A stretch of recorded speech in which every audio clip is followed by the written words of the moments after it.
Hi అన్న, నమస్తే. ఈ వీడియో చూస్తున్న ప్రతి ఒక్కరికి ఈరోజు నేను మీకు ఒక ముఖ్యమైన విషయం చెప్పాలి. అదేంటంటే తొందరలోనే వినాయక చవితి రాబోతుంది.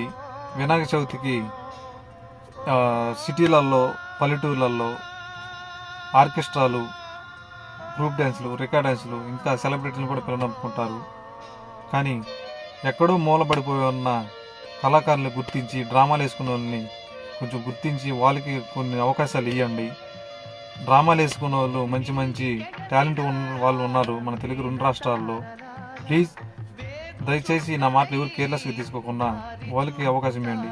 వాళ్ళు కూడా వచ్చి ఊర్లలో చాలా ఎంటర్టైన్మెంట్ చేసిపోతారు. అతి తక్కువ బడ్జెట్లో వాళ్ళు వచ్చి అందరినీ సంతోషపెట్టి, నవ్వుపించి మంచి ఎంటర్టైన్మెంట్స్ ఇచ్చిపోతారు. వాళ్ళని కూడా గుర్తించి అవకాశాలు ఇవ్వనన్నా. ప్లీజ్ దయచేసి నా మాటలు ఎవరు కేర్లెస్గా తీసుకోవద్దు.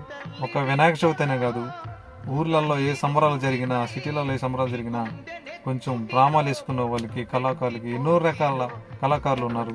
వాళ్ళని కూడా గుర్తించి వాళ్ళకి అవకాశాలు ఇవ్వండి. వాళ్ళకి ఒక గుర్తింపుని తీసుకురండి. ఉంటానన్నా.